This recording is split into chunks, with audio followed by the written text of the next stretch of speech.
being an occupational therapist in the outpatient neuro setting, to me, means that you are meeting people who are dealing with chronic or very traumatic diagnoses, which means that you have a unique perspective on how you approach your clients with regard to physical disability, cognitive disability, functional changes and differences, and as we've mentioned before, the importance of addressing the kind of chronic disease management and long-term planning.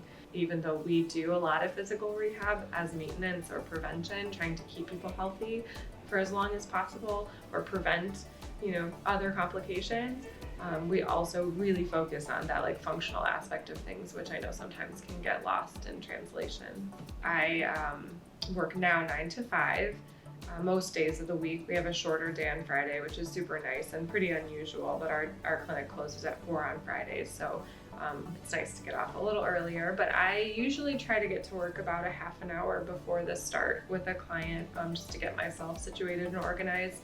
And we find it beneficial to open up all of our chart notes before we start for the day so we can do treatment planning directly into the note and just save us some time with documentation. So that usually takes a good chunk of time in the morning, and trying to get through emails and things like that. I would say that I stay after work probably more than most people do. I find that I'm most productive when I just stay and get it done. So I'll stay, 30 to 60 minutes after I'm done with my last client to try to wrap up any notes, finish any emails, and just end on a good note so that I'm not really overloaded the next day. We get 1 hour every day where it's called our admin hour, and that's the hour with which we do emails and eat our lunch and try to catch up on documentation. So some may argue that it's not really a break, but it definitely is time where they encourage us to go eat outside or be social, those kinds of things that we definitely are away from the work for a while. It's really up to us to prioritize taking that time for ourselves. So sometimes I'm better at that than others. I'm the lead OT as well, so I have an extra admin hour a day to do administrative jobs. So I have otherwise about 6 to 7 clients a day. And it's a really big, diverse range of the types of clients that I work with. I would say, the age ranges are really variable, depending on who's just in the clinic at that time. I've worked with kids as young as 2, and I've worked with adults, older adults in their 90s. So I've really had a wide variety of clientele. I would say right now I primarily work with adults and older adults who've had a stroke. Another common diagnosis that we have clients who have spinal cord injuries, and that's pretty common as well. We used to see a lot more clients who've had a traumatic brain injury. There's a little bit less of those right now, or clients with that going on.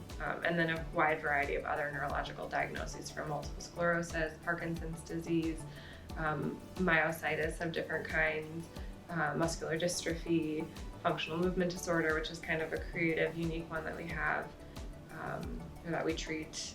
I think that cerebral palsy, those kinds of things. So I would say that my process is looking through the client's chart for the new patient paperwork that they've filled out. And we don't have as thorough discharge paperwork as the hospitals do. So I would say that it's kind of scraping together the bare minimum, and then we really have to interview to get as much of that other information as we might need. So I would say that I spend 15 to 30 minutes on an interview with the client in the beginning, where I'm trying to understand kind of what their history has been like, what their, how their diagnosis or their injury is impacting them on a daily level, talking to them specifically about all of their BADLs, IADLs, meaningful occupations, leisure, sleep, all that kind of stuff. We try to address all of those things, asking them, okay, what was it like before you had this injury and what's it like now? We might do a subjective questionnaire with somebody, where you ask them about fatigue or pain or quality of life or something like that. And then you go into the objective measurements, which usually take another 15 to 30 minutes, where we might do, a motor planning assessment, a strength, range of motion, coordination, cognition, vision. We might do some of those more formal objective testing measures, and then we'll hopefully, ideally at the end of the session, we go over like therapy expectations, like here's how long we'll be seeing you for, how many times a week we recommend, what your expectations are as a client, that you attend all of your sessions and you're diligent with your home exercise program and things like that.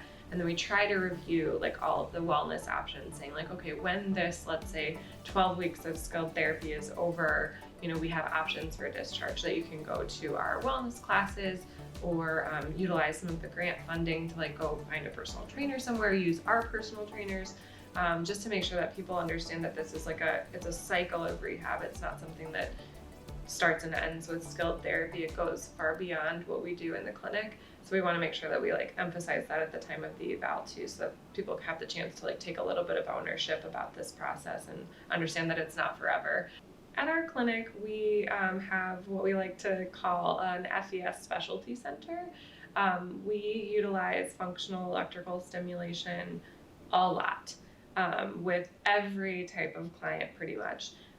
We use it with almost everyone that comes through our doorway. We just know how to appropriately assess and set parameters so that it's safe for the client. Even with a progressive neurological disorder, there are ways to use electrical stimulation safely, and it's very highly evidence-based, so we utilize it a lot. We started dipping into EMG biofeedback. We're trying to get more involved in EMG triggered FES or NMES. So a lot of tech.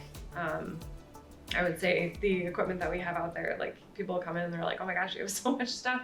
And we do, like our company is so awesome that they support our ability to like purchase big capital equipment because it's so evidence-based and would like really help the rehab outcomes for our clients. One of the things that we use a lot as OTs is the mobile arm support. So I know you've probably seen it, heard about it. We use the Sabo brand. It's great because you want to save like your body a little bit and also give people that freedom to like move in space without the weight of their arm. So that's a really great tool. We use that a lot.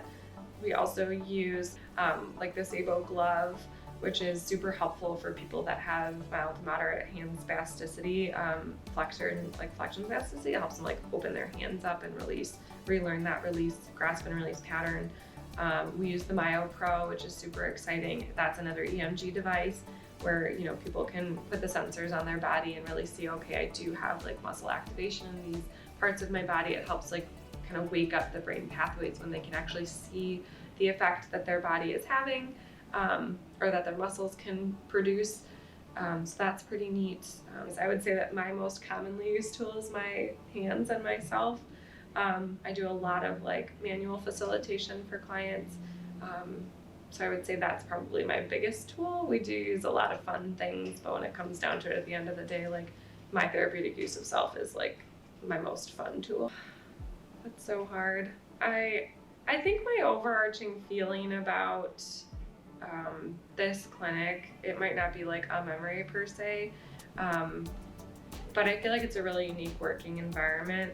Specific to this company, I'm sure it's like this in other places as well, but my experience has been that everyone here is incredibly ambitious, motivated, empathetic, and just like really striving to do the best that they can for the clients that they work with. There's not a single person in the staff office or the admin office for that matter who's just punching the clock. We all like don't mind taking the extra time that it takes.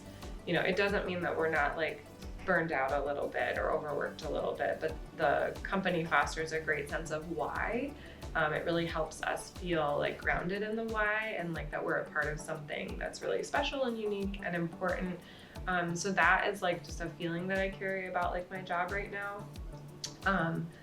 I think that shows when you like have, clients out in the gym just saying to you, like, you guys are all just like such happy people who like seem to really like get along with each other.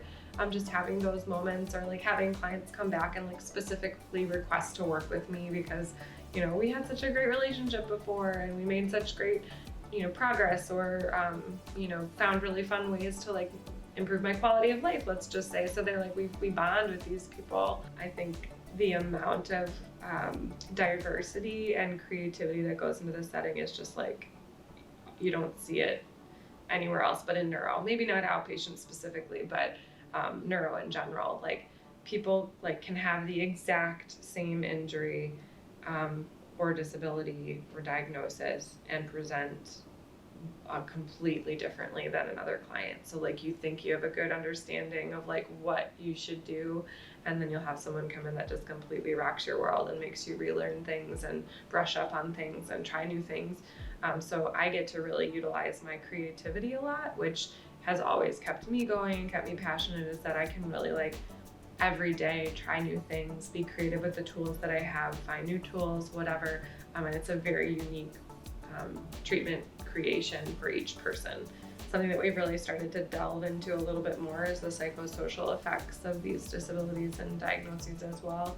So like I've always felt that that's really special, that we also try to really address that with clients too, like understanding chronic disease management and like how that grief cycle just repeats day to day because, you know, it doesn't get better. So you're constantly reminded of like what you don't have. I always try to empower the students in that way. I say, don't call yourself a student, call yourself an intern, because you deserve that kind of respect. You worked really hard to get here and you want those people to like trust you. So I would say start confidently, but also like admit, you know, where you feel like you have limitations for the time being, and just know that those skills will come over time, and there's nothing wrong with like being where you are now. Everybody who is an expert in something was once a beginner, and so it's okay to be a beginner in something. There's no shame in that. So just kind of like lean into the process. It will get easier, it will get more natural.